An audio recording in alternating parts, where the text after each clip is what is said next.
Selamun Aleyküm vatandaşlar. Selamun Aleyküm Muhammed Ağa. Bugün gepleşimizde Muhammed Ağa, Koordinasyon Sovyet'in başlığı. Muhammed Ağa, selamun Aleyküm.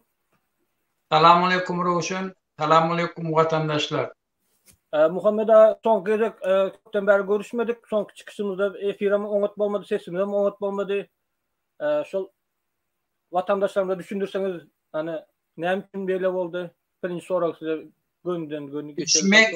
Neme öňüş kompýuterden çykýardym. Odan şu kompýuterime neme teti barana.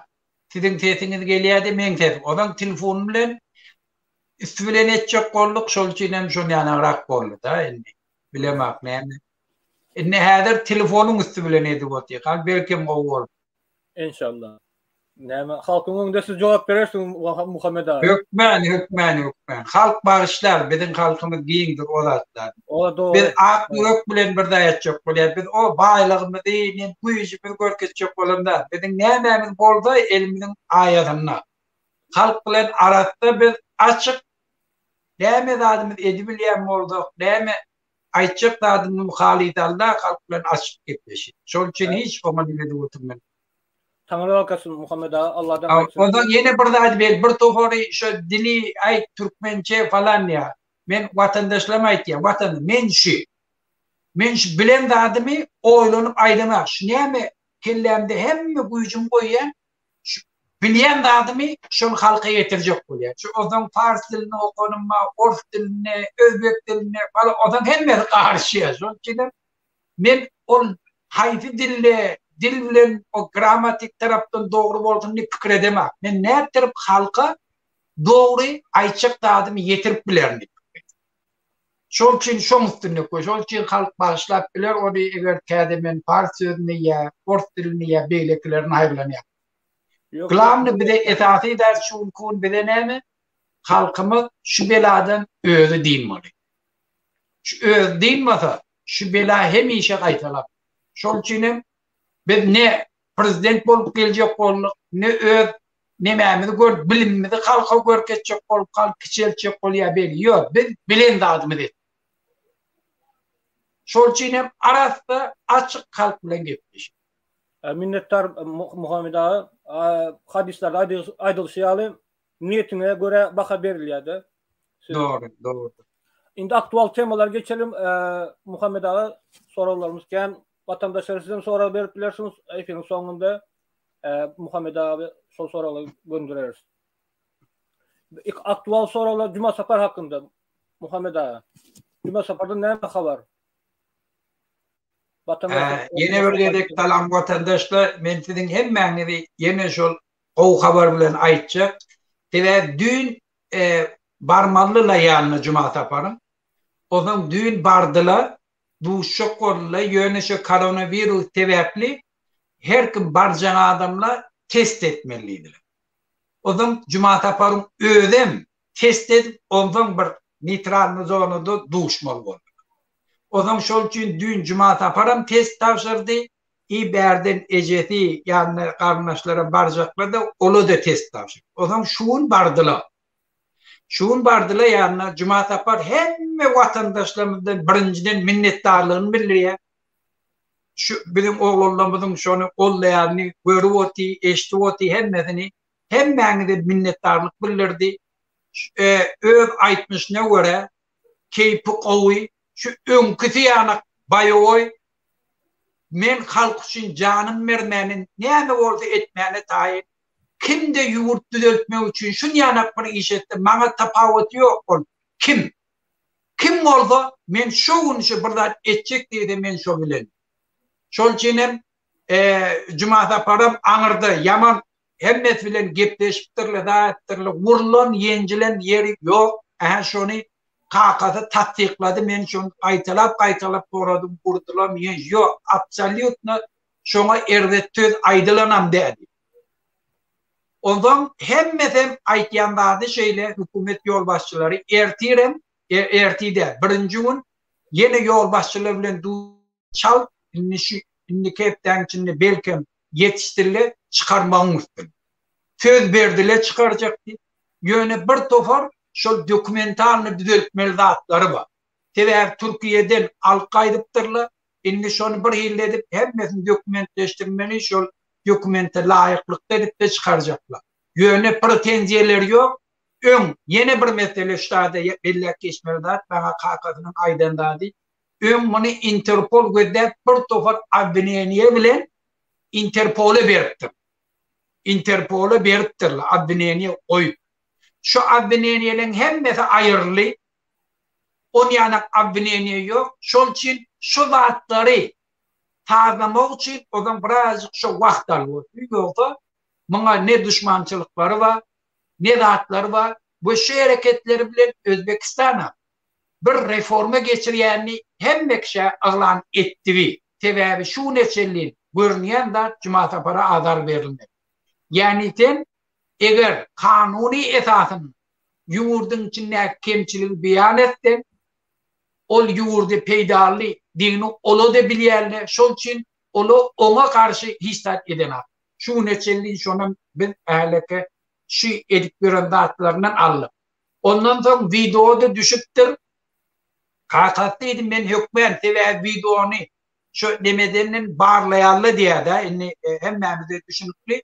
Şol için erti bir urmen alan videotunum. Cuma Zapar bilen gepleşenini, dağdini, Cuma Zapar'ın aydan dağıtlarını hemme halkımıza yetirir. Şu yakınlıkta da Cuma Zapar'ı hükmen çıkarıyarlı deyip ayıttılar. Şol için ben şolun aydan dağıtlarını size vatandaşlığı yetiriyor. Ve şu bilen ben bir daha da düşündüm.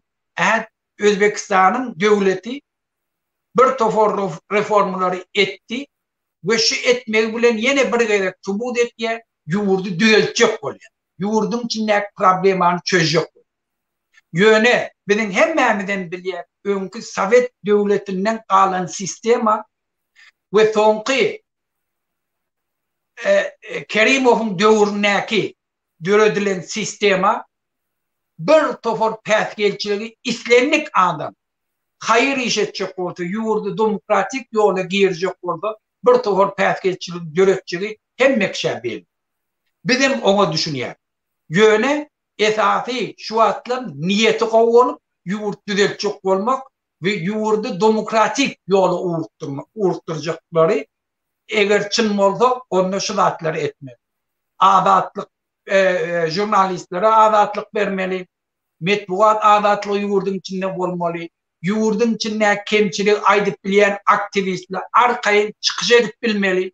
Onlara hiç illi peskelçilik verilmeli. Şunu eğer Cuma Zapar adat etti, Özbekistan'ın devleti şunu subut ettiler. Yöne eğer şunu yanak adamlar elaytadı Cuma Zapar'a 50 liratalı Özbekistan'ın devleti köp zat getiriyor. Köp zat. Bir de reformu edecek diyenem yalana çıktı. Sebebi şunu yanak adamı kollamasa onu reform etken adam kimle kollam? Şunu yanak adamla kollam. Şol için eğer şunu buradan adar verip takma, türmede taklasalar Özbekistan kemme taraftan bas şaşarına olacağını oludur düşünüyor. Şuna da göz yetir.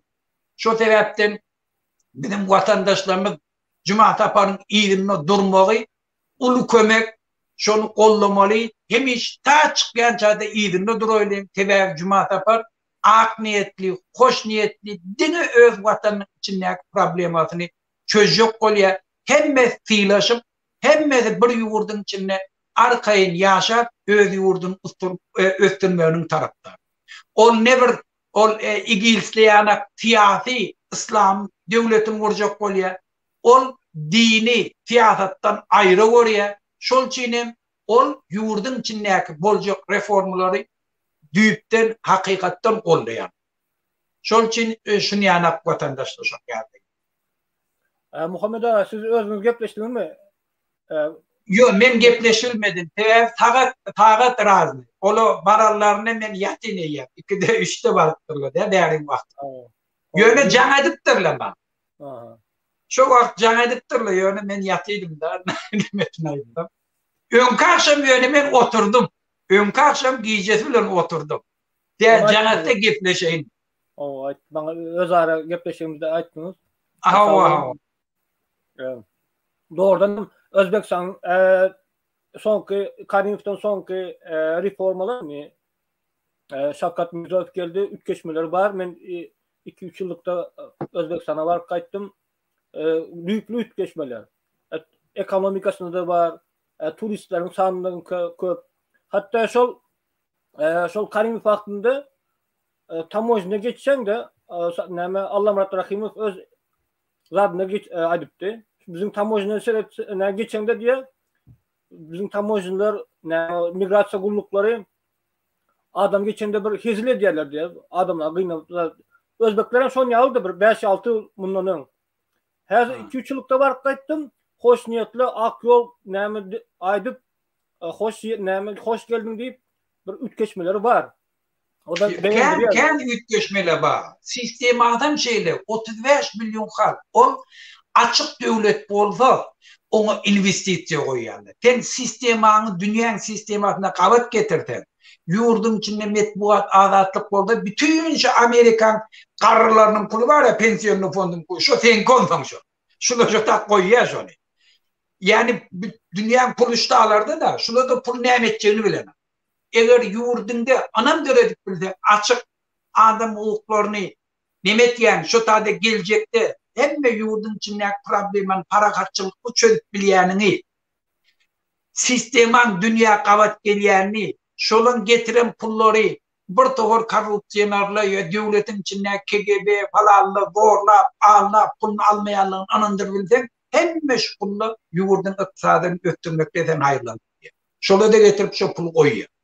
Şunun için eğer bir devlet demokratik olsa sistema daşarı yurdun öfen devletten kavat geldi hemme taraftan peydalar. Hemme taraftan. Şunun için adamın geliyor hatta hükümetin içindeki işleyenli de ön kıyanak mesela iki adam gelen akta indi mün adam geliyor.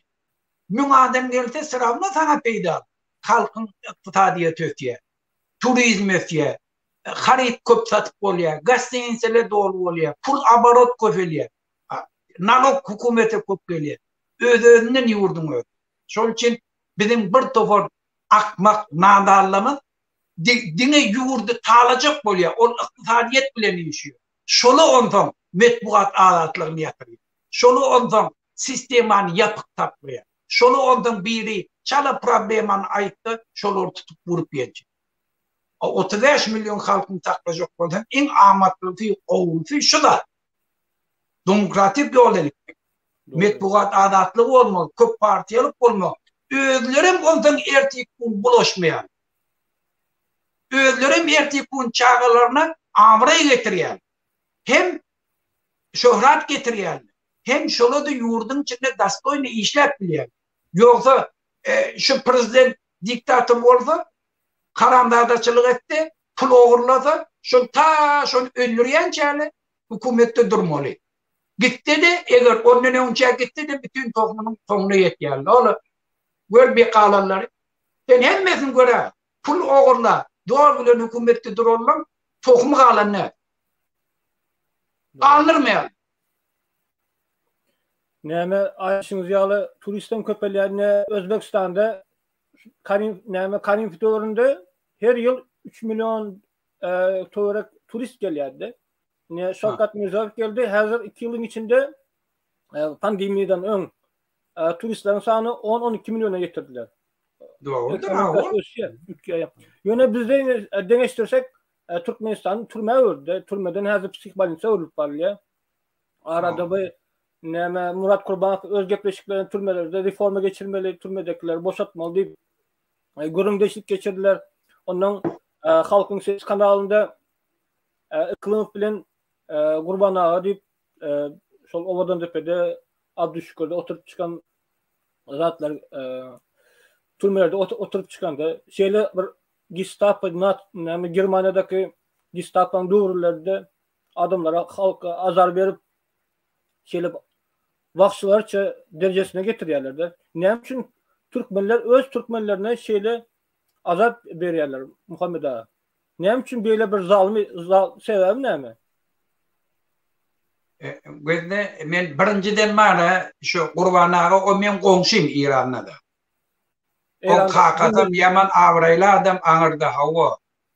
Olum şu narkotik tatmana da o öğütleviyle ne de o şol Türkmenistan bilen işlejek bolup köp bolan pullarını dağıtlarını oğurladılar gara bizneste bir togol odan şol için odan mecburi ýagdaýda şol ýanakýarlara baş men bilişim daýyndy men bilişim şeýle ýok o aratda da gördü o hakada aratda biz gow bilýär goňşy bir dewem ýok o bilen ýöne aýtjak bolýarym näme wenne Türkmenistan köp adam betbaht şol ýany İran'da da bir togor adamlar şu bir kanunçuluk var ya yurdun içinde bir kanunçuluk. Hiç kim hiç daha da cevap vermesinde bir topar adamları bedbaht etti. Şu Türkmenistan bilen işleşiyor.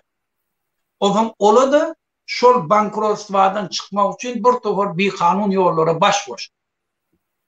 O zaman İran'ın hükümeti yürüyte. Men için bellek geçen adamla değermen bir neçe şun yanaktat boyunca İran'ın pasol bilen duştum. Siz ne için tekin çıkarında senin grajdarlarına bir kanun borla küçeldi tutyarla siz tetiniz çıkaran devlet oluyor. Digeşem elnekin oğurlamak için cüblerini triyok koşup şolar turmaya var. Siz tetiniz çıkaran. Men ton odan bir nemende kovgurrum verir. İran'ın hükümetinin interesi neyme? Şu tarih Türkmenistan öfmesin. Hemişe bulaşsın.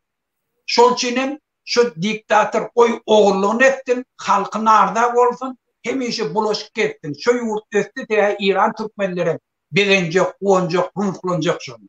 Şol için İran senin napravlını maktatılı halkta ekledip şu diktatörlerin emele gelmeyene kömek et.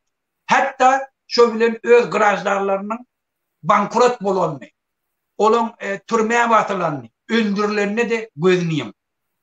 Şimdi men şurada aytjak bolýanlarym men birinciden Urban ağadan hem Türkmen tetin emeden ören minnettar. Sebebi Türkmenistan'ın türmelerinin ýerdeýin 17 ýyl türmede oturan adam gowy edip beýan etdi.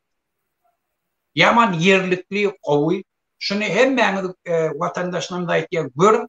Ähneke bir sistemi ýurtda emelegenligi adam kärçilikden çıkar. Vicdandan, imandan, namusdan adamlarda hiç tat oyman. Şola bir hayvan yani näme etdiýdile edip oturýar. Näme etdiýdile. Şu kuduzlanan yani. Şol için şu zatları şol hakykatdan beýär. Hatta imäge çörek beremem.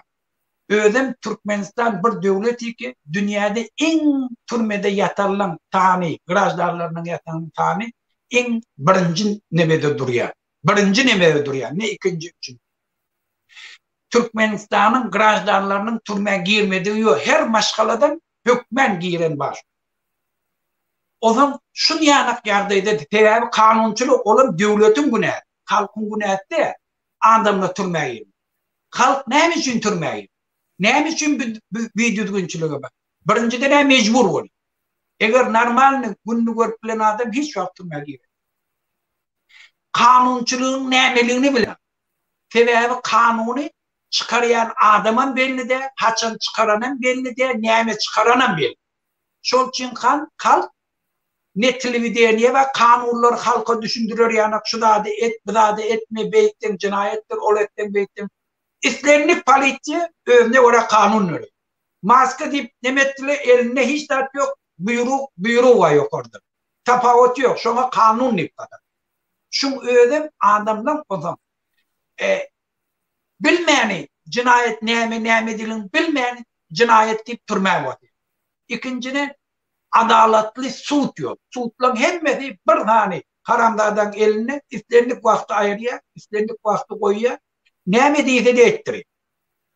Ellerim açık Mehmet yok. Olan şu ödem bir tofor bir güne adamla türmeye düşmüyor. O zaman şu sisteme koyalım, kim halk birden şu bar sisteme karşı bırdaktıydı, onların dürlü yönkömeler bilen türme. Şol için Türkmenistan'ın içinde türmelerde cinayetkarla yat edip aydı bilmiyor. Türmede şu 90% isключительно hükümetin günahı bilen türmede yatanan. Şol için türmedeki yatan türmedeki yatanlar, kohtarlar bilsin. Sizin anırda ejeniz, kakanız, doğanınız, ayarlığınız onu günahkar olup türmede yatanar. Şol için ruhsat vermeyen hükümet olur kiçelttir. kemtittin olun Dostoyevski'ne devletin yankı aydı o tinamet yani. Ola iyi biçmeye dağıtları yok. İyi biçmeye verilen dağıtları ekip taşarda tatlı. Vur yerle, yenç yerle hiçbir düzgünü yok. Şolara haytiyan yok diye. Bir şunu hemen vatandaşlar görmüşüm. Şu hakiki haytiyanlar. Yalan sözler var. Şundan biz hem devletlere yetirmeli. Erdoğan'a aitmalı. Erdoğan, ehleke sen grajdanlarım şu tarzda Türklerin yatallarına aitiyor. Ehleke Türk grajdanları anırda ne ayırlı korlanıyor. Sen Türk karnaşlar, Türkmenistanlar ne ayırlı bir karandadı korluyor. Sen Müslüman oldun. Ne için şu zatları gözün imyandık şolara aitmalı. Şoların yetirmeli şu. Şimdi gelelim sen sorum. Ne için adamı şu zatları yetip biliyor, şu zatları edibiliyor. Şimdi şu zatın düğümü 70 yıl ön Sovet sistemi. Şu türmeli, şu önkü. Men 95 yıl bir aylap siz orada boldum. Men siz orada boldum. Men biliyor şu aytyanda atları şu da. Şu vakti yemeğe de atıyor. İslenlik vakti gelip uğrayadım. Yöne meni uğranıyor. Ayde. Meni 3 yıllar başta vurdular. Son anlık size o varamda uğran adam yok. Yöne iyi miktar şu aytyanda. Beylekileri uğrayarlar, yetkiyerler. Pul versem hem de adam içinden. O içinde var zakon, eyle, beyle diye olan hemmesi kururum. Olan hemmesi türmen başlarının türmedekilerden pul almak mekanizmi. Şolara pul alıyor. Bu şu hem işe gelen sistem. Şunu kuranlar Sovet Soyuzu. Sonra enni önküden beterleştiren olan bir kaptalı yurdun içinde garipçilik olsa, bedbahtçılık olsa türmenin içine ayrılır. Şol için bir ikili burada. İnne adamlar ne ayrılır şu dereceye yetmeli. Yani şu da şu korku sistemi ki 70 yıllar Sovet Soyuzu'ndan sonra 30 yıllar devam edip gelen korku sistemi. Benim kellerimi de koydular. Şu metbuat adatlarını halktan alayalım. Halkın sesini çıkarmanın övünü alayalım. Yurdun içinde arkayın fikrini ayıp bilen adamın övünü alayan adam ahırda geleceği şunu yanıtlar. O zaman adamla o tağda fikir etmeye. Şunun karşısında burada edip bolayan. Şun ola her kim başkaları etiyen bilemez. Men mümkünçiliğim var günüm kavultmak için oğurlaya. Tümmen içindeki de oğurlaya, daşındaki de oğurlaya. Sadikin başlığı mı oğurlaya? Hemmeti burada açın. Bulan hiç kaydı fikir edene. Şu bolmeliye şun. Tever şunun başka daha da bilene, görene. Adamlar hem işi şun yana kaydı. Dünyanın hem yer. O Türkmen'e layıktır. Başka alternatif olmasa, halkın içinde diskusiye olmasa, şu barda bolmoldu mu kadi? Şu bolmoldu şu mu kadi? Şol için berdi Muhammed, şu at daşarı yurttakileri eçerik getirmeye. Tabi daşarı yurttakiler inni biliye, bolmoldu o de. Olu anırda baranla boş gelmeyeceğini biliye. Neçe illa daşarı yurtta bollular, Türkiye'de demokratiya nemeliğini gördüler. İnne eğer eçerik varsa olan kellerinde bırdatma. Şu etkiyerler ne yapıyor? Şunu yanık bolmalı, şunu yanık bir yaşamalı. Biz Müslüman olsak imanlı olmalı, namazımızı okumalı, ruzamızı tutmalı, rahimli olmalı. Hem mesusulun kellerinde bak. Yöne şunu anlayıp varsa şunu da aytacak. Şunu aydınlan tam yurdun içinde balans etkiyor. Ondan şunu etkiyen adamlara aydı bile etme. Bu yüzden ben şimdi düşündükleri olur yani burada da edeyim. Mesela India'da şu deryatı var. Sent mi deryatı? Şunlar hava. Ne mi? Şu deryatında akbari içinde ölülerini okuyormuş. Böyle ölü, dürlü kefeli, tapavut yok. Şunun değerleri şu. Değerleri, oklayarlar şu. Böyle şu ölüyünü görüp otuyorlar. Böyle şu svetoy deyip nemeli su deyip kerametli su deyip şu tarzda su düşüyor. Şu porsu da adam için. Şu kapı. Şunu eğer şu indusi getirip Kanada'da bir şunu yanıp denizin içinde adam ölüp görün ertem şu kusuru. Yönü anırda etmiyor. Şu neymiş? Alımım, doktorum, profesoram hemmeden bariyatı koyduş. Ne için şunu pikir edene? O şurada. Nereden gelip de ne için bir şey? Şunu pikir ne edene? Pikir ne edene? Adam pikir ne etmese odan çok. Bizim yurdumuzda metbuat adatları ayırdılar. Köp partiyalık sistema yok. Adamları vurup, korkutup, taklayanlar ondan ola pikir edene. Bol şonka. Şimdi gelip şu mesela ben gen alyanlardım neyme şu dünkü çıkışlarda Taparağa şu taya diye bulam indi gelip neyme diye indi diye şol eden adamlar diye aşağına sağda koyup diye o kodun nefede yakmalı. Ve de şu ikisinin hiç tafavut yok. Şu Berdi Muhammed'in korku sistematı bile Taparağa şu ayıtyanlar. Bulam korkutup şu zatlar ayıracak böyle. Yani eğer öyle geldi adamlar korkacak. Şuları öldürecek. Şuları vuracak. Şu bilenten neyme yeterim kad? Neyme yeterdim?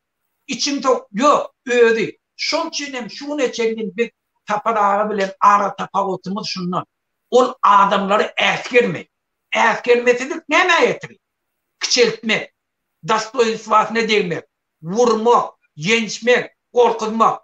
Hem işi gepin ya. O kim bizim yanımızdır? Kimde? Biz adam yurdun grajdanı. Sen bilen değil. Şol için hem sen eğer yurdun içinde şu dağıtlar ayıracak oradan. Şu dağıtlar ayıracak oradan. Onun hemmetin denk tayır. Bu şu denk tayır yanına. Şunu göre politiski sistema göre. Şu sistema ne mi? Köp partiyalık, köp metbuat adatları, adat taylavlı. Eğer şu olmasa sen hiç kim den tayip bilmeye. Sen önünde durup sen bilen den gepleşip bilmeye. Bir şuattan nedir? Hiç kim kabul edene. Kim beni yana fikir etmeden ben yakmam diye. Agent diye.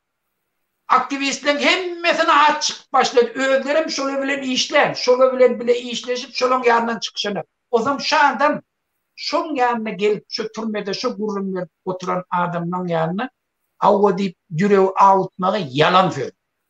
Şun ağası ÖKNB'de, KGB'de işler. KGB'nin afisleri olan şunu bilmeye de şu önkü de vurdu de şu sistem. Ne için öyle onunla şuna karşı görüşmüyor.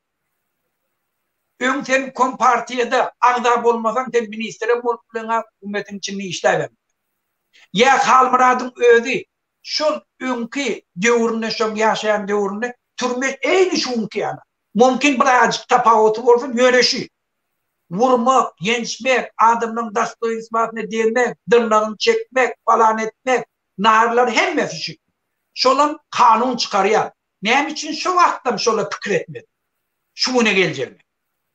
Şunun için biz bunu halktan görmeli. Halkı yakmalı. Bu halk hem de attan falan buldu deyip halka köye oturmalı. Ben şu da getiren de şunu ayırtıp halk öz imanını, vicdanını, namusunu evlilikte. Ondan halk öz Dostoyevski'nin uğra veriyor. Şimdi şu türmenin içinde ne var da şimdi? Beni vurdular, yeniştiler diye Urvanağa hemen akıllardır. Ben oğul yani onları. Şimdi şolum el aytarıp mendir şu tadı. Ne için? Oğlum şuna boyun olup. Boyun olup şu sistem. Şol için şuna fevğen bilen. Fevğen beni vurur diye. Gelip şu tadı bir tane kanarlıkta vuracak o. Türmesine. Türmesine vuracak oldum. Eğer vurmasa tüf etme diye. Eğer kaytarıp şunu vurma. Tabi biliyor. Dışarıda kanunçılık biliyor. Dürlü partiyeler var. Politseyski öz parlamentosiyyetinden hayırlanıp seni bilerek vurabilmeye. Bilye eğer polisiye öz parlamentosiyyetinden köp hayırlanıp bırdat etti, on diyan çekecek onun köp. Onu korap olacak mekanizmler var. Metbuat adatlığı var. Bir yana ait eyen polisiye hem tokum teyze bilen ayırıyor. Şol için bana kaytardan veriyor. Yöne şol anırda kaytarı belirtme. Ne için? Oyun mu? Bizim halkımızı 70 yıl önkü sonum 30 yıl boyun etti. Şun yanak bolmalı. Şol üçin korku sistemany hemişe hayırlanıp gelýär. Şol üçin biz şu halkdan korkuýuny ayırmasak, alternatif bir zady ýerine goýmasak, halk odan boyun bolup gelýär. Şol üçin biz sistematik şu wagtdan işläp gelýär, halkdan korkuýuny kellerinden ayırmak üçin. Halk eger sen şu korkudan çykmasa, sen imandan, vicdandan, namusdan çykýar. Sen çağalaňa özüň çağalandan aýratyn ýaşamaly bol. Watanyndan aýratyn ýaşamaly bol. Keseki ýurtlarda haram ölmeli bolýar. Öz ýurduňa gidip bilen kazananca puluny bir tuvar haramdarlygy doğru bilen elinden alýar. Biz şular aýdamyzdan soň ozan özüniň ýekedäligini bildir. Hemme adamlar da şon ýana, şondan deýrenýär. Şu herekete goşulşda hemmesi şonu gollajagyny bildiler. Halk eýýän şu zady vurup geçýär. Özüni azad etýär korkudan. Korkudan adam özüni azad etdi. Ondeleke cuma saparı ýanyp bolýar. Ondeleke bayram ýanyp bolýar. Onna farhat ýanyp bolýar. Vurulup ýenjilip otýykada hiç tatdan çekinemez. Dur Sultan ýanyp bolýar. Ya beyleki kahramanlygy diýär. Şuna şu korkuýun döwüp geçen adamlar. Odan bula diýme. Men otada ejem var, men otada falanım var, men otada falan. Bana dedin, hakkın yok diýme. Kim sen bana da diýer? Ondan özünü fiilat ýarlar. Şonam şo, dostoýnstwaň goramak, öz wijdanyny, namusyny, watanyny goramak. Bizinkiler şoňa ýetireyli, gör ondan berdim Muhammed Çötady näme. Muhammed ağa, seredin 90-njy ýyllarda Agzy Birlik diýen jemgyýetçilik gurama bardy. Onda 90-njy ýyllarda bir näme bolsa da häkimiyeti tankit edýärdiler. Ýöne ýuwaş-ýuwaşdan şu ýagdaýa geldik de. Näme sebäpden? Ara Mansur Mingeýow ýaly, Murat Bişen ýaly, Sultan Açyýew ýaly adamlar öňe çykýar, ýöne okaýa zadyas azar berýärler. Kwartirasyna zady diýerler, şikes etdirýärler. Näme üçin beýle adamlar jemgyýetimiz näme, keselmi näme? Görýär adaty çağırýar, hakykada diýe Sultan Açyýew. Görýärler Mansur Mingeýow hakykada diýe Murat Bişen. Şonda da türmädik ýalar azar berýärler. Näme sebäpden? Nädip çykmaly bu ýerde? Men ýaky gurrum doldular ýana, bir zada aýtjak bolýar. Neme ba Viktor Frankl'li, Doktor Viktor Frankl. Bir ýeketek adam nemen türmesinden Polandda Auschwitz'in türmesinde nemis döwründe. Ýeki diýer çykan adam şo. Ozam şu bir zat diye men her şonu aýdyp bereyim. Şu tane adamları otlayanlar. Görýär bir topar adam, müňlerçe adam şoları otlayanlar. Bende şu tane men gen alýan adam ne? Şular da nemis, hemme Ýewropeýs. Ular görde Ýewropeýs şular. Türkmenler. Şunun için ne diye? Doktorlar var diye adamların üstüne bir topar zatlar nimet geldi. Profesörler var diye. Görde şular adamları otlayanlar, şuları şey diye. Görüp otuyor, öyle yani adamlar şey. Men şulardan gen alýar. Görgede sistem nämet ýa-da. Tapawut ýok, sen alim bol, sen daýhan bol, sen falan. Şu sistem seni şonu ýanyk terbiýeleýär. Şu sistemadan çykmak üçin adam bu mugallamlar aýtýar. O diýe çağalany, haneke şu wagtdan dogry professor bolmak gowy. Birinji adamkärçilikli terbiýeler. Adamkärçilikli terbiýelemek näme? Sen ýurdun içinde şu yankı, türlü fikirleri halkın arasında yayratıp bilmeli. Kanunçuluğu yayratıp bilmeli. Kanun çıkaranına halk arkayın katnaşıp bilmeli. Halk özünü erkin duyup bilmeli. Halk özünü hormat oylayanını bilmeli. Eğer şu sistem olmadı, şu olur. Şu da değil, Avrupa'da ayırtan adamları yakyarlar. Adamların üstünde eksperiment etkiyarlar alimleri. Adamların üstünden izdivaç etken. Şu da Türkmenistan'da olsa, Türkmenle şöyle olur. Şu da tədir Çeçenle. Gördüğün kuğun Çeçenle Nehmet'i oturdu, görendirdim. Günde utanmanı hıcalet çekmeni, onlarca erkek adam çıkarıp, bir tane maşgala, o diyen de adam yok, hiç de dine, bir tane yumurtala oturan karşısında Nehmet diye, yurdun içinde problem anaydı. Şol äle falan bilen aklı näme üçin çykar. şu tapavut yok. Şol için Türkmenleri yakmalı falan etmeli demek gereği yok. O bidirektir. Şu halkı şu keselçilikten mi? Korku keselinden deyinden. Onda näme ceza vermeli Muhammed ağa? Enni korku keselinden deyindir yok bu. Birinciden halka düşündürmeli ki yurdun hakiki eyesi şu. Bir. İkinci, yeke değerlerini bildirme. Şu fikre geliyerler, aydı başlayarlar, şöyle yekede, şöyle yeke koyulmaya. Üçüncü, şöyle etyen daha da hak iş. Vatan için etyen. Öz için ne? Şu vatan için. Din için, namus, vicdan için etyen. Şunu düşündürülür. Dördüncü, bütün dünya eğilimlerini düzgün etmeli. Halka anandırmalı. Beşinci de, yurdu içindeki dolandırıp oturan adamın oğurluğunu, bir kanunluğunu, cinayetkarlığını, haramzadalığını subut et. Şolun eden cinayetlerini aydıktım var. Şöyle bir kanun et. Ondan iyiydi giderli öne çıkan adamla anam döretmeli halkta şuna koşulan adamla iyi de çekilmeye. Şu mekanizmleri iyiydi giderli bir hayırlanıp gitsek halkın içinde yuvaştan anam döredim. Ananıp aytyan vaatlarına. Berdi Muhammed'in etyen haramzadalığını bir kanunluğunu düşünüp ondan olay hiç vakit iyi de çekilmeye. Şu an bizim aktivistlerimiz hiç vakit iyi de çekilmeye. Sen ne mediyatı? Hiç vakit çekilmeye. Muhammed ağa, ne söyledin? Iklımız halka çürük diye de, sapart çürük.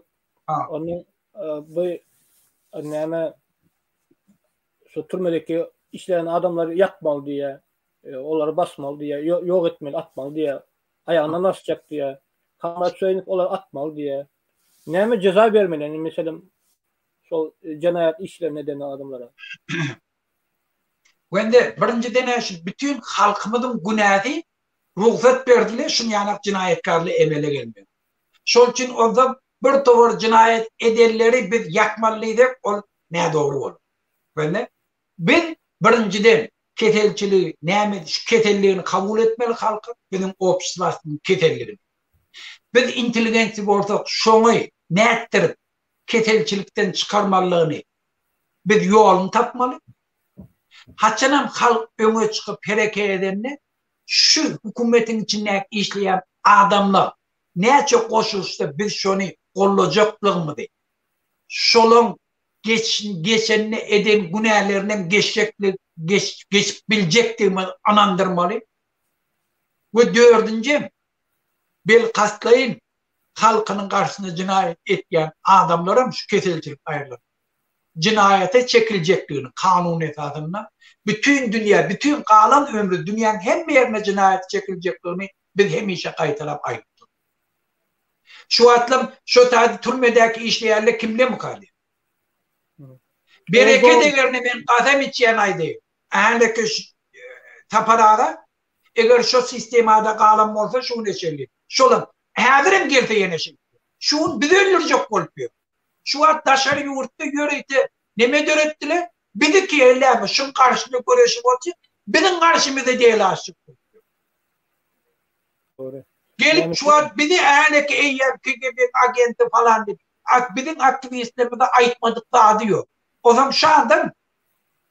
şu adam gelip onun yurtta arasında işler mi? Yok. Şunun için ben çağırıyan da adım şu. Ben de eğer ben beter hormat koyan ben de taparağa Türkmenlerin, intelligentlerin bir Türkmen halkının kımmatlı kadri, akıllı adam. Yönü alıp barayan yolu nedir o? Sen kahar bile, sen iyil bilen düşman olup ya iyilin bir böyle, sen yurt düğüldük bilme. Sen şu halkı söymeli, şu halkı yakmalı, otlamalı değil, sen halka baht getir bilme.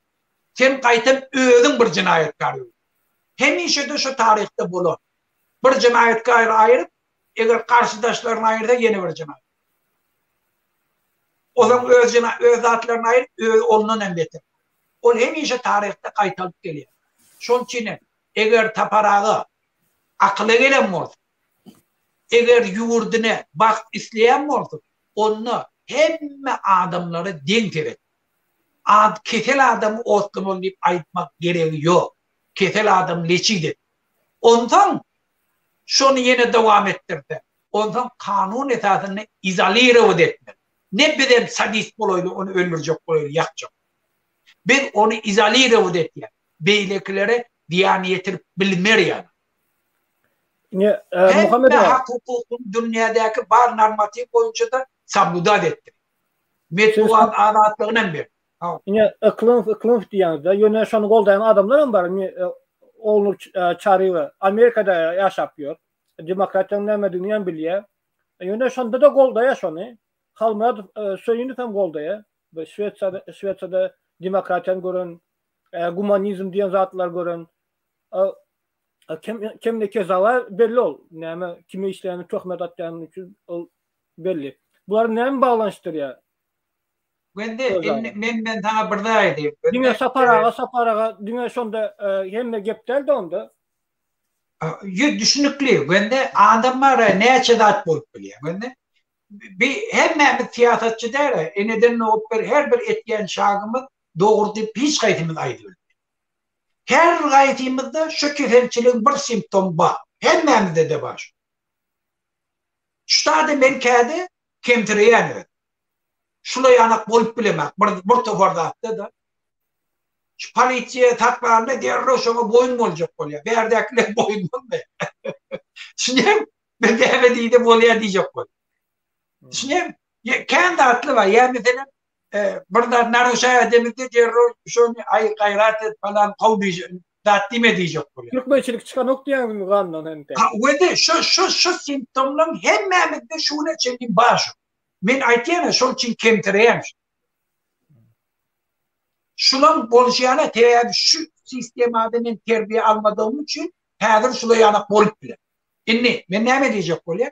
Şol için mesela men nemeni olgu çağırayım. Hakikatten şu gelen vaktini gör, hakikatten yuvurdu şu geçecek bu. Hazır mı bitiyor? Güne ondan bir tofar hükümetin işgärleri, bir tofar akmak nadarlı, önünü görmeyenler, nefsinin eşeği adamlar, o zaman her gün bunu bölüp başladılar. Önde çek çok ol, önde çek çok ol. Şeydir, bir tofar adamlar, hem vaktlarım yok durmuşunda, vaktları çekli, o zaman bir siyasi uğrundan tecrübesi yok, daha yok, ondan yanlış bir yer oluyor, hem mekşem yanlış. Şol için var, biz onları on hatabını koymalılar. Taparadan gurrun ayrati, teve ayratin on bir Hraniski keheli var. Olam şol Sancar vakasının organizatörü şu adam. Şulan var ne miden gelip çıkıyor? Ben şol için aytlayan taparağa diye. Taparağa o şol nemede de Kurban'a aytlayandı. Anırda ağası men galne hiç havarım yok. Men şu neme anırda ben bak bol. Ben de şu eşit bakıyorum. Edenem şu. O anırda bulmadık vaka der ha. Bolan vaka. Planlaştırılan vaka. Şol için bari çıkmaradım anırık barım. Bir neyme zangı var. Ben de halka etgirmeni övler dilini uçurup niyaza bayırıp övler varcak. Gurrun şonuna. Hem mefilen hem gepleşti. Yeke aydı otuyor. Övme geldi. Falan övme geldi. İnradim olan var, radim olmadığı var. Bilip sesini çıkarmadığı var. Hemmetinden baktılar. Gördü, şunun ne doğru siyasetinin neticesini bizim bir topar enteligenciyemi türmelerde çürediler. Tom çizler şun karnaşları. Taparağa da şunu korkup şu an sesini çıkarılmayanı geldi. Tebebi Interpol'e verdiler bunu. Hem yerde adı geçiyor. Niyece illa sesini çıkardı. Ne? O zaman anırda da televizyonda kıyırıp hem de yakmalı, öldürmeli falan etmeli. Şol öldürmeli deyip zanın içinde 3.000-4.000 adam kıyırıp oturum var ya, şun gözünün önünden gider. Ben normalde, ben bana var ya, o psik balnoy falan diyemem. Her bir adamda bulup biliyor. Şun isteyenlik bir avariye eden adam var, avariye eden adam. Hatta avariye. Maşın türmek kıyın oldu. Şol eden momenti var ya avariye eden. Şol yadına düşüp maşın türüp bilemem. Şol çinin maraştan avariyedin eyyem psikologla sana teret ya. Şol öğret yerli. Şol bile neyle görüşmeli. Taparağıda şonu giyiceti yakın kardeşler hakikatten. İnni günde bir kaptırlan men aydayın. Bir kat etçek olup. Yöne metodu var ya metodu. Pristupni mi? Halka afkir mi? Önkülen tapavut yok. Bir yöne men kovrak diktatör bulur. Adalatlırak diktatör bulur diyecek oluyor. Ol diye şeyitten gene şu oluyor. Fonuşu. Şol için taparağı düğünden ütköme. Birinciden ne? Psikolojik travmasını leçid etmeli. Barmalı psikologlar yani. Halkı günahkar etmek gerekti. Halk şu ertikun islenlik. Ola neme Çeçenli de Çeçenli kıyır otira bir maşgalani önlemler kelletin kesmeli. Ulu problema ortaya da olmadı. Bütün dünya olmadı. Ya mesela önkü devirlerde ayarları daşıdan vurup öldürüyorlar. O nemeli. Şu tadak vuruyan adam şu Türkmen ne? O Farsla vuruyor. O Arapla vuruyor. O Yevreyle vuruyor. O Hristiyanla vuruyor. O hem eden şu. Şol için o Türkmenle eyle, beyle falan Türkmenler kemsicek olmalı. Birinciden şu adın neçiydi. Ondan hiç vakit bir kanun hareket edecek olmalı. Adamlara hormat koymalı egerten demokratik devlet kuracak. Kim şun karşısında göreşiyen oldu, şunu bilen bile hareket edecek olmalı. Şunla hakikatten sen yurdun içinde şu sistem var ki hem diyecek. Şu sistemin karşısına göreşiyor. Şu sistemin ayırıp tevbe sistema getirip. Düşünükle seyredin arasında tövbe maddeler esasen Allah Murat Rahim ve akıl separa arasında sizin agent misiniz işleşip gören adam ondan muradağı da şeyle onlara ne cevap vermeye. Bu şahit yani eğer şunu ayırmasa ve şu da kellesinden ayırmasa hiç vakit demokrat bulup onun manası yok demokrat bulup. Böyle. Seyredin şu yerde Çeçenleri azap geçtiniz onu dengeştirmede Türkmen halkı korkak zat diyorlar. Eğer ki Çeçenlerin yağdayını göz önünde tutsan Türkmenler yağlı da. Türkmenlerden beter olur. Yani 15-20 yıl bundan alıp görsek Çeçenlerden Batıray millet yok. Orsa karşı görüşenim, Uruş'ta yenenim, ederim. Şu sistemi de, şu korku sistemi. Doğru. Ne mesela şimdi Çeçenleri yatladık zaten Rusya Federasyonu ile Ukrayna arasında dartkınlığı yağda boluptur. Gaz meselesinde Avrupa yetmezçilik boluptur. Yani arada Azerbaycanlılar zaten yani gazın eksportunu köpelçek yerlerde. Bize ne kadar tesir etmeye mümkün? Şu Rusya ile Ukrayna arasında uruş. Şu da bolma mümkün mü uruş? Uruş bolma mümkün mü? Ben hadir şu soruya barayım. Roshan şu ulu meselelerin bir şu an bütün dünya. Bu büyük manası nedir? Putin gelenine men önkünememde videosunu koyundur. Putin gelenine men demokratik sistemada taylovlan hormat koyup yurdu östürecek deyip ben özümem ehleke kanun boyunca iki sorok mu bir sorok bolmalımış ondan ben gittiyen ömürlük men hiç bolacak kasam içip gelen. Vende Putin ondan oğurluğa yattı. Milyarlarca dolar pul oğurladı. Ona hem subutnaması bak. Onu hiç matrisaydı. Öyle matrisaydı. O zaman öz karşıdaşların türmeye var. Ve öldürdü. Şimdi Putin mera hükümetten gitti. Oturduğu. O cinayeti tayin. Şol için Putin hükümeti elinden bereti gelir. 11. 12. yıl Moskva'daki bulan mitingde var Navalny'nin katnaşmağı. Putin yaman korkuldu. Şondan sonra ol niyetini eye başka da adı duydu. Hadirem Navalny'nin kaydıp gelmeli amri. Ortayadın içindeki siyasi obstanovka dolu Putin izolasyaya gitti. Putin'i kabul eten yok. Mesela Putin'i kabul eten yok. Şunu Putin kabul biliyor. Putin öz geleceğinin aladaf neti. Şol için hem zapttan garantiye verdi.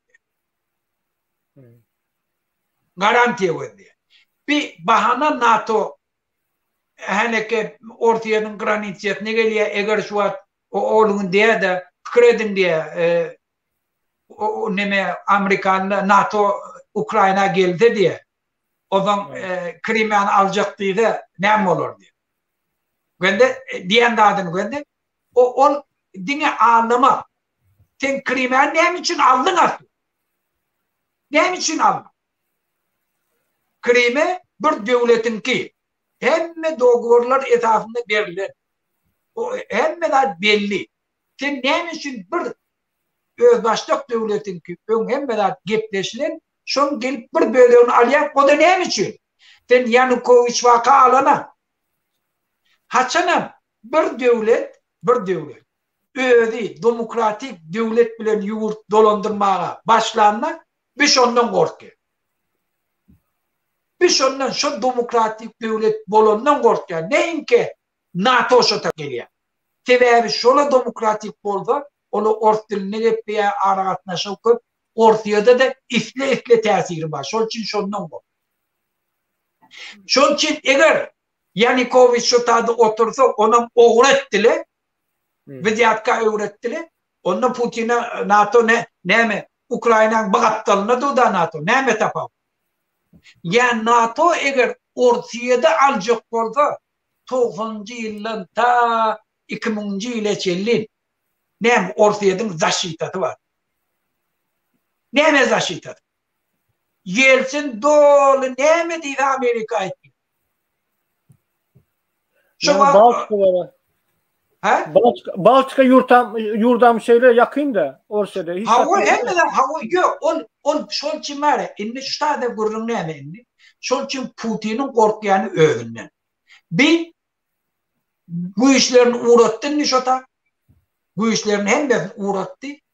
Bir fikir etti. Ve bulam şey pristupni metot bulan.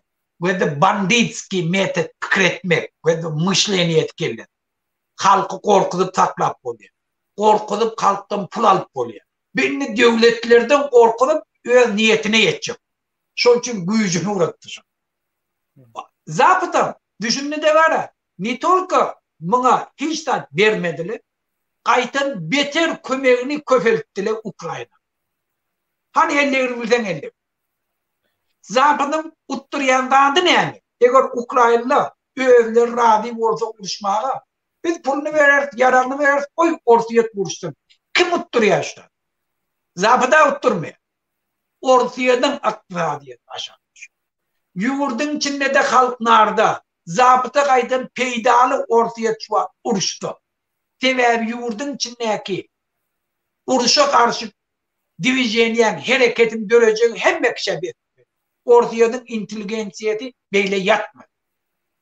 Putin şöyle böyle oturuyor. Şunun için var ya, Putin'in Ukrayna çözme hem de maçtaptın çözme ihtimali az, yöne çare edemiyor.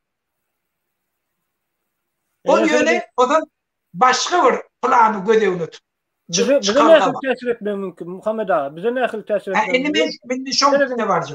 Bizim halk Rusya'nın propagandasını görüyor, televizyonunu görüyor.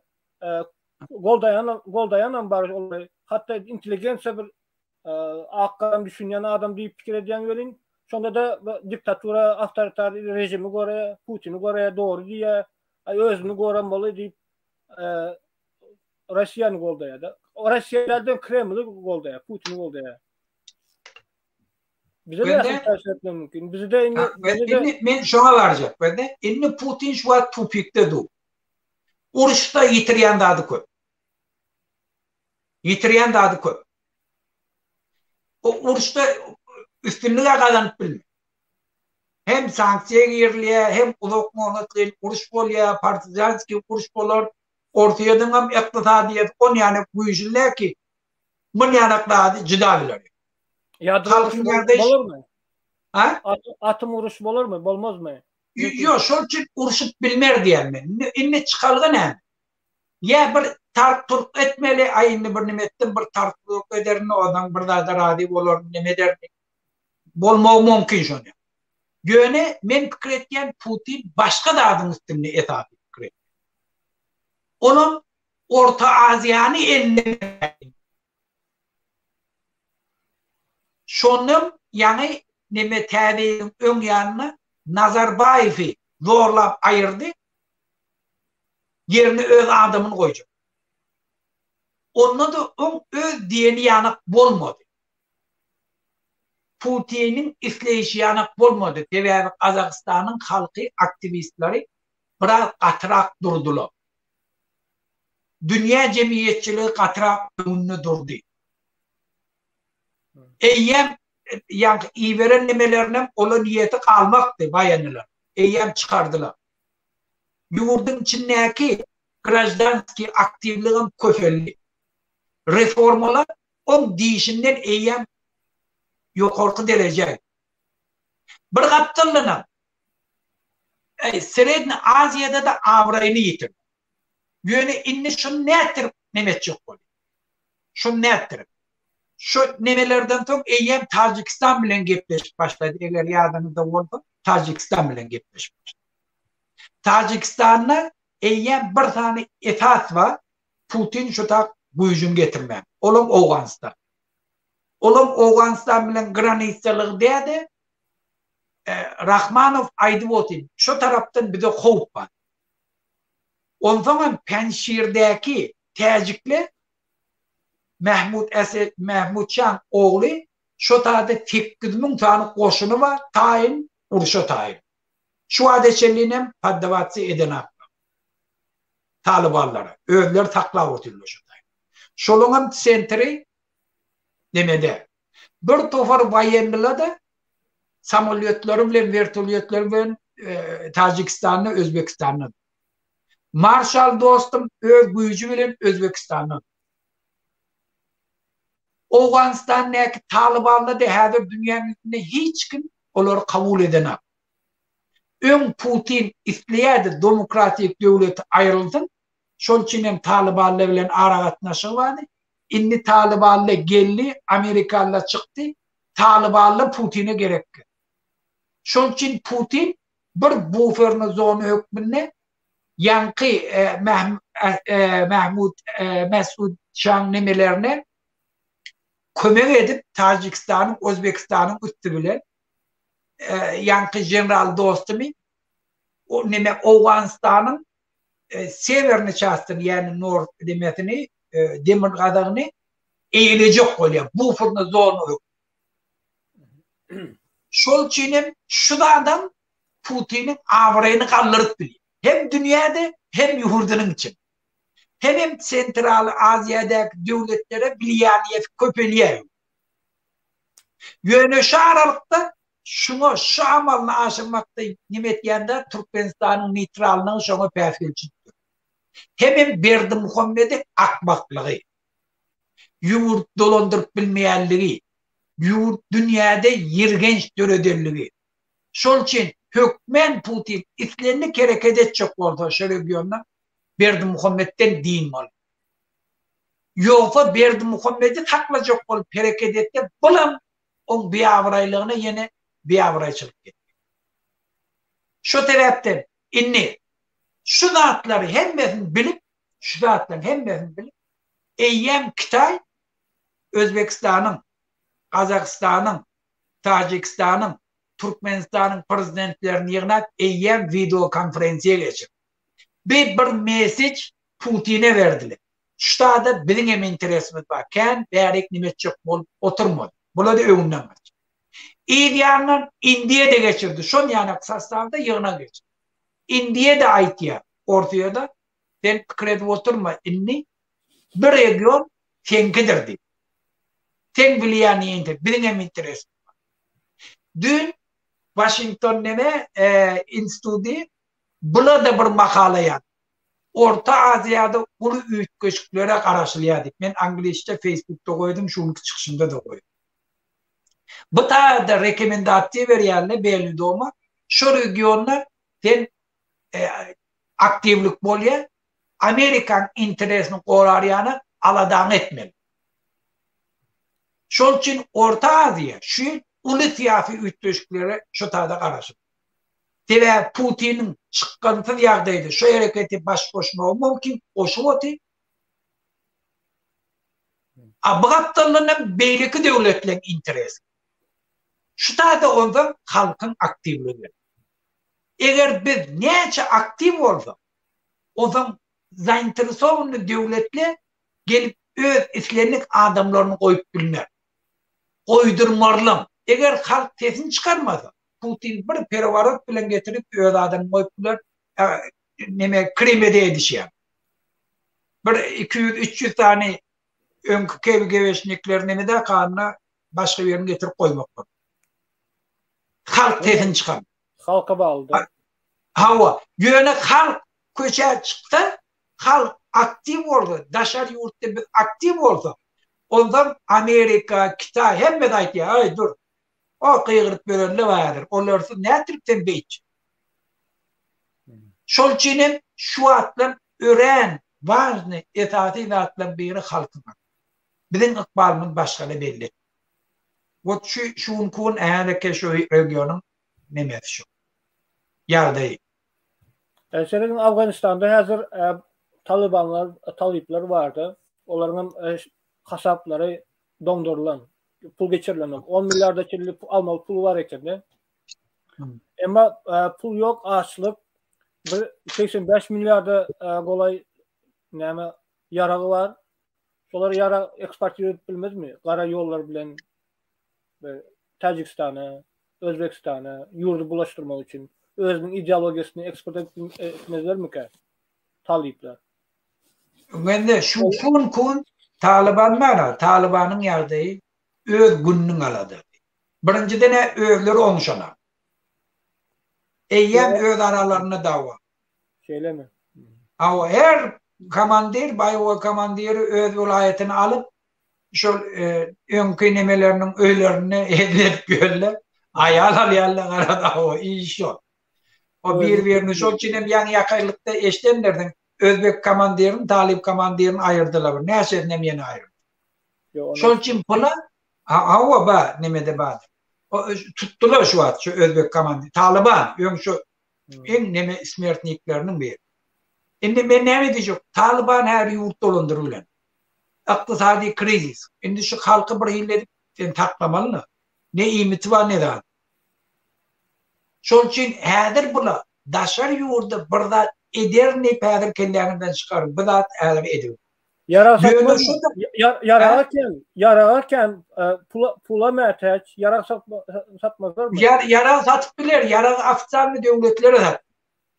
O devletler de Taliban'dan yarar satman bilmez. Yok, kara yollarla Pakistan'lara, Tacikistan'a ya Türkmenistan'a. Pakistan'a veriyor, tak veriyor. İran'a da veriyor. İran'a mı? Kaçak yolları. Yani bizim grubumuz öz yurtlamada da o tarafta ondan ancak adam yok. Eğer nerede oluyor? Şu atlar Taliban'ı uymayanlardan neme şu Türkmenistan'ın üstünden gaz geçirecek deyip Türkmenistan'dan pul alıyor. Şuna uymuyor burada. Şu için yöne şu tarafta ütkeşikli ol hiç kuruntu. Yok ben ütkeşikli bolya şu region şu yıl ahlakayım. Şol için ben şöyle ettim. Şu yıl verdim Muhammed'in sonu. Şol için bizim halkımız aktif. Köp sağ olun Muhammed ağa. Yine ildeşlerimizden, vatandaşlardan bir neçe soru olsa ayıp geçeli. Murat Büşenf'i azat edip bolya mı halk bol? Emre Aydın soru veriyor. Murat Büşenf'i, Mansur Mingelfi azat edip bolya mı halk bol? Yok ben de şu an biz neyse halk bu işle hareket etti, hükümette mecbur cevap ver. Şu an mesela bizim aktivistlerimizin başkalarına adar verip bilen akla çıkar. Neymiş? Fiyat korkuyorlar. Şimdi biz korkuyun olan için edelim. Şunun için hem medat bize bağlı. Eğer şu soru bir yana adamı bağlı. Sen eğer aktif olsan şu. Bereket egerni bir jownemdi. Niton kötü. Berdim Muhammed kaçıp gitti. Azat etmeden kurum yok. Ve de Özbekistan şu atlı. Ve de Cuma Taparı geliye alıp gitti. Özbekistan akıllı fikri. Gördü şunu alıp takman ne peyda? Berdi de bir kıygırı otuyor. Onu otuyor bardılar. Nemede bardılar. Zoom nemesini geçirdik. İyiydi giderlem edecek bunu otuyor. Ben berdi ABS'yen Pasolva Kanada'dan. Oğlan gepleştim. Kazakistan'la Türkmen neme Kanada'dan Pasolva. Ben telefonunu aldım. Eyyem ayttılar. Şomacana bardım üstüne. Gör, onu uçturuyor. Şol için biz aktif olduk. Biz aktif olduk. Hem de boşa. Cuma Sapar meselesi boyunca biz senatörler kongreslere de hat yazarız. Havva ben şuna ettiğini, şunu ettim ne için? Ola ağırlar oti bütün dünya. Ben halk tefini çıkarmayak, onu ne edeceğini edip otuyu da ne edeyim, onu da oluyor ne edeyim. Şunun için halk tefini çıkarmayak. Halk aktif olmalı, halk koçar. Cuma Sapar'ın ekidilmeyi Özbekistan'a bir taraftan bir alamatlar var. Eğer ekidecek değilseler Erdoğan Suud'un kaziyetinin kararını misal etmeye 1-2 gün içinde iyi veriyor. Yani bizimkiler Dur Sultan tuttular, Ahmet Rahmanov, Abulov tuttular. Onun bir neçe başkalar tuttular da. Demek bizimkiler saklayarlar, yani iyi vertmeyerler. Demek arası o deldi. Şeyden mi Muhammed Ağa? Erdoğan. Ben daha buradan da edeyim. Ben de dün öngün. Nemede Daniye'de bir 3 tane Arap, İranlı Arabi Suud etti. Suud reşeniye çıkar. Aktivist. Ben de dün ya öngün. Bunları ne bilen Akbiniyet yerinde teröristi. Bir küçük yıl bundan önce şu nemede Ahvaz'da bir parat bollu.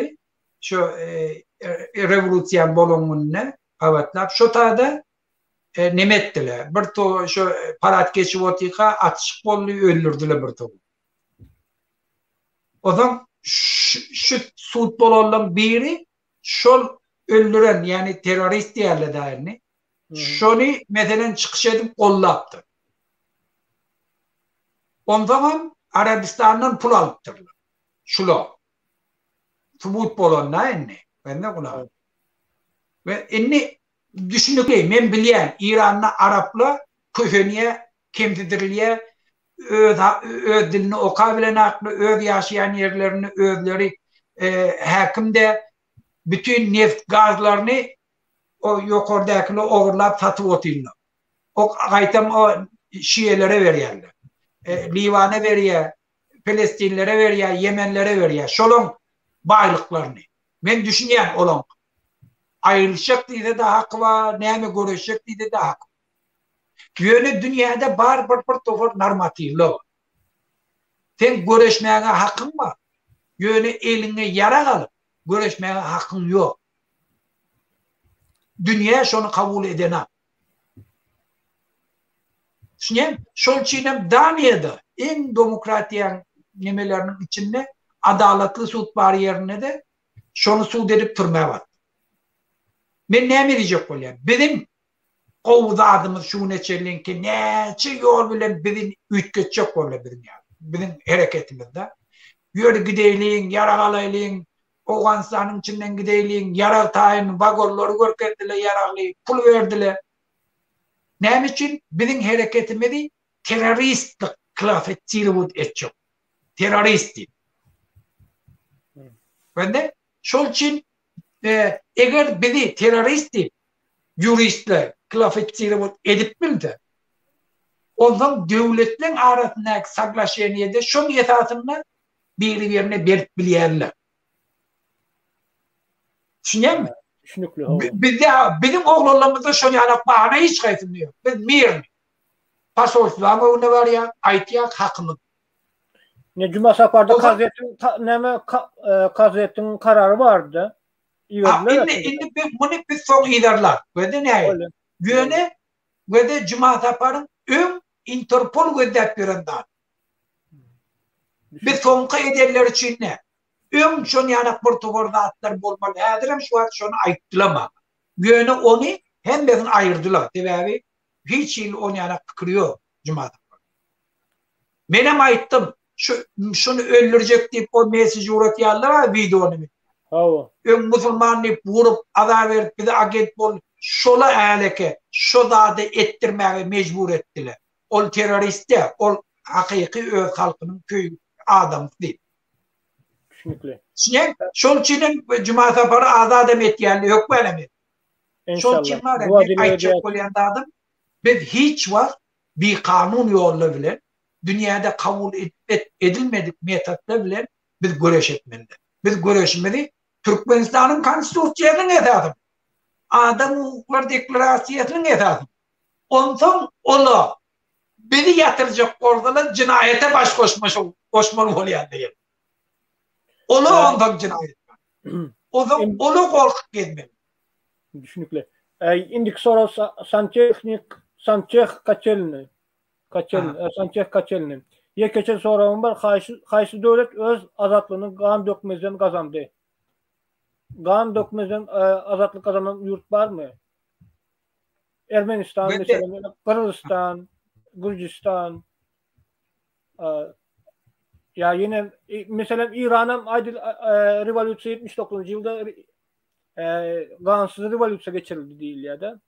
Sonunda da bir 300 tane adam öldürüldü. Devlet meşverinde seferlerinde gansız geçirildi hasap ediliyor. Şeyden Muhammed abi. Düşündüm ha, ben de düşündüm. Bir de düşünükli ve doğru düşünükli. Ben de hiç yerde de yok şunu. Hiç yerde de her yerde de diktatörler öz hükümetin taklacak olup oğurla da yani yurdu tağlayanlar hükümetten gitti türmeye basılacağını bilen adamlar ola kan dök geldi. Yöne bir dediği biz kan dökmeliği dedik mi der ha? Hava bir de öldürüpler. Ola Cuma sabahı tutup alıp gittiler. O Özbekistan'a gelip samolyotu gelip alıp gittiler. Ben de ya mesela Azadi Moskova'dan oğurla alıp gidiyor. O kan döktüğü şey. Bir de Azad'dan haber mi diyor onu diyor. Gatı doğru. Ben de yöne bu kanı bir dökmeliğe dağıtıyor. Bir gidip bir Muhammed'i öldürmeliğe dağıtıyor. Onunla bir taparağı oluyor. Biz kan dökecek. Biz köşeye çıkacak. Öldürür. Ola dök ya. Biz dökümde. İran'a da şeyle. Elini yara kalıp uğraşamıyor. Ola döktü. Ola avtomatlı köşenin uğruna vurdu. Häzirem vurup. Şol kim bana? Koy cinayetkarlı döktü. Biz dökme. Biz adaletli yol bilen sul dedi. Eğer bizim tarafımıza geçtiler halk hareket eder. Biz onun günahını hem geçip. Muhammed abi. Şey parakatçılıklı yok. Adyanız da şeydir. Olar hepsin bizi etmez deyip. Yani bizim canımızı, zadımızı yerden tutamızı, zadımızı Allah Teala'dan verilen zat. Öz canımızı korumanı hakkımız var. Berekel. Hava. Ben çok cinayetiyene. Kâdemin kemtireyen yanım şu. Sen köçeye çık. Münlerce adam köçeye çıkıp seni vurup oturdu. Sen özün korumaya hakkın var. Seni gelip şu tane polisiye vursa ay yok vursa gel kulağımdan birini vurduğu vaydan hakkın. Şu vursa senin tutup vurmaya hakkın. Yöne biz başlamayla hiç var. Biz propagandayla vurdu etme. O dünyanın hem bir yerine kabul edin. Şol için hem adam hukuklar deklarasiyeti var. Şonun hem de suçnası şu şol. Sen kanı o döktü, sen öğren korumaya. Sançeh Kaçelini şeyle cevap veresim geliyor. Neme karşılığı için, hakiki azatlığı için 90. yıldan beri adamla görüşüp geliyorlar. Neyse adamlar, onlar için yüzlerce adamlar öz canını kurban et, kan dökülüp var ya. Yani görüşmeli. O görüşmeli.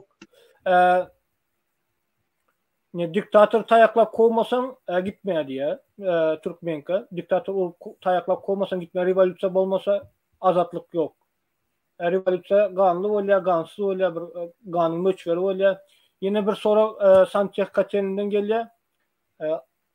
Yine bir zat Musa sana sormatım uly çikin ayağa galyň diýýäňiz. Soraňyza düşünmedim Santiago Kaçelini. Başka soru yok Muhammed ağa. Bende o neme tayak bilen kovulma diýäni, hawa bizim tayagymyz bar. Bizim şu ýymryklamyz bar, şu tayak şu. Şondan udarny tayak ýok. Berdi Muhammed ağlap ýetýär giýje ýatan. Azıcık toyat bereyim de Muhammed ağa. Düğün eşittim bir student oğlandan. Komutada birleşip näme uyuşup oturýarlar, ondan uklak galýarlar, bir student aýdýardy. Komutaşma seredýände kulağında naushnik bilen uklak galyp duray. Naushnik çykarayn diýsem, dinlesem de Muhammed diýär, jygyryp durdy ýa-da. Sizin efirlerinizde kulak uklak galyp dural bende. Doğru. Öňe ene hudusunda ýatýan bolsa indi sizin näme sözlerinizde efirinizden ýatýar adamlar. Yo, häzir näme şu wagtlar bizim wede 2 ýyl mundan öňçäni gör, häzir gördi. Bizim halkymyz kän öňe düşdi. Indi köp adamlar gorkyndy. Indi gorky diýende şu bizi kulak atyp bererlerde indi gorkuyor. Şu bizi idarlap bererlerde indi gorkuyor. Arka ýurdun içinde denneý. Olun görýärmi? Meselen şoförle ýygnanyşyp prokuratura var, polisiýa üstünden arz etdi.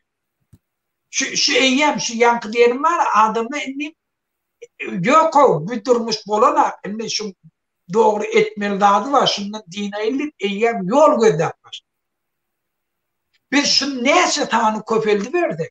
Näçe şu giýje naushnik bilen biziň nemämiň kulak atyp ýatýanyň tanyny köpeldik, şonça biz berdi Muhammed taýap bilen gowy. Hakikat öz yerini tapar, adamların köpeler inşallah. Hawa o halky föwüpden ay bu halk ayağa kalmayanlar bu falan dünyanın hiç yerinde şonu yanakta yok. Halka föwüp temperlat ettirecek. Halkta anam der. Halka yol görk. Mekanizm tap. Hükümeti yanlıştır. Provokasiya edip yanlıştır. Hükümetin hareketleri halkı razdıracağı ettin halkayı. Bilin etmiyorlar. Ayağa kalan adamları korkutup kovalayarlar. Düşünün şunu. Ne etmeli ya Muhammed ağa? Adamları kovalayarlar. Nerede kovalayar? Hani göde kahramanımız bayram. Olur. Üstünden maşin geçirdi. Neymiş o değerli mi? Cuma'da par değerli mi? Şun kakadat ya önküdenen beter kıyırıp götürmüş. Bereket ederim. Dedim o ya. Önküdenen beter kıyır ya. Öz efirinizde dinledin bize anneme. Ha bol kakadat ya önküdenen beter kıyır. Ben yumuş mola ediyor diye hemen. Ben aytyan ne doğru da adım yok diye. Doğru. Hani Dur Sultan hani nimettirler hani. Hani Farhadi, han Nuri'ni, hani çıkan oğlanlar haydi vermeyelim demek. Hiç hayır. Yani biz var ya, bir tuvor hareketinde valna vas nimet yaktı.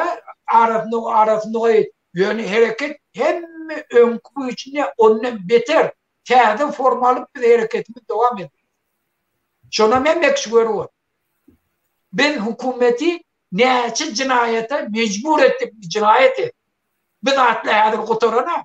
Türkiye'deki inni pasolstvan içine tanıp Farhadi uğranı şeyle kuturdum kadi. Bunu biz ettik, inni beyleki devletle evlidir her sonundan karşısına. Yine bir soru, Muhammed ağa, bu rejim yok eden son ovadan depen yok etmek barada fikrinizi açsanız. Ben de ovadan depe ne? Bir durumda. Düşünüyor musun? Onu bir neme hükmünde de ayrılıp bilir. Pulamadanı bilirdi onu. Şu cinayetkarlar Vistavka nemedim turistle geleni görkedim. Gör 70 yıllar 30 yıllar bizim yurdumu talan adamlar öv halkının karşısına gidip ne hayırlı metotlardan hayırlanıp halk bilsin. Şu da gelecekte yol verme. Yöne bir paniyatiye girmeli. Cinayetkarı nakazaniye vermekte. Biz izaliyle etmeli kendilerini. izolirovat etjek her bir adam türmäge düşüp biler. İnşallah bir qaharın üstünde adam türmäge düşüp. Bir awariyet ýerden sen awariýany bilip eden aga. Bu näden de türmäge düşüp biler. Türmäň içindäkiler bizim ýurdumyň kiraşdy. Olar dastoyny ýaşamaly şota. Taglygyny goramaly, şoň taglygy sen isle şoň keselçilik üçin men nalogyndan pul berilmeli demetmeli. Şol üçin kesel bolmaz. Keselçilik az bolsun. Ýaşadyn ertikun türmeden çykanna tagdyn yine iş edip bile ýurdu öttürüp biler ýanak bu. O ýalňyş adam üçin gelip onu hökmen otady açlykdan öldürmeli. Bu haramdady, bu falan diýip gurup ýenjip görenin ol dewir inni gutardy. Ben şuda, şol için men taparaga düşmançılık edip aydama. Men taparaga hormatam goýýan, sebäbi türkmeniň hakyky inteligendi bir topar tejribalary bar. Eger şu biraz özünü ünferip dogry ýola gelse, eger biraz oýlanta şu halka hormat goýmaly, ol ýurda peýdalam bol. Men şonu şo ýola itikmejek. Men hiç düşmançylyk. Şol için men kellemdi. Nakazaniye diýen zat. Men bir zat etjek ki adalatly suud boldy. Adamla cinayet edip bilmedin. Cinayet edenem bolsa izolirovat edip yine beter halkyna diýan etip bilmedin. Haçanam surowny alandan soň dastoyny opsuzla gelip işler. Sağ ol Muhammed ağa. Yine efirimizin vakti tamamladık. Barya vatandaşlarımıza yeniden aytacak olsanız baş üstüne. Sonunda bu tarihime cemleyle. Muhammed ağa. Bolya, näme diýsem, Rowşan? Aýdaýym vatandaşlar, näme diýseniz, näme maslahat berseňiz.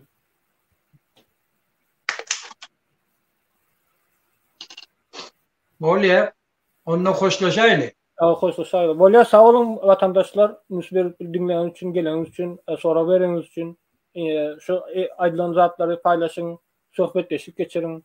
Indiki temalarda, indiki efirlerde öz pikirlerinizi paýlaşyň. Biz näme koýus bilen dinlär. Sağ olun Muhammed ağa. Bolya, sağ ol Rowşan, ben hemme vatandaşlarıma da diňe aktiv bolun vatandaşlar. Şu betbaççylykdan diýip bolmaýa, eger biz özümüz aktiv bolun. Şol için biz aktiv bolmaklyk näme? Rowşan, men şu öz imanyňa, wejdanyňa öwürlük gelmeklik. Şonu eger men diýenmiş barlak gördüler. Şu näme üçin men şeýle ýaşap ýör? Näme üçin men şeýle binamyz formaly öz watanyny bilmeýän, öz çağamy görüp bilmeýän, keseki ýurtlarda kul bolup ýör. Men binamyz boljakka diýdim, eýýem şu adamma organizmi eýýem başgaça bolýar. Bir azat bolan ýanak bolýar. Käde kislerat ennamyny girden ýanak. Eýýem myşsalarda atlary, eýýem neme dip bara adam ayağı galýar. Ol peselip özüni eýýem başgaça çuvsuw edip.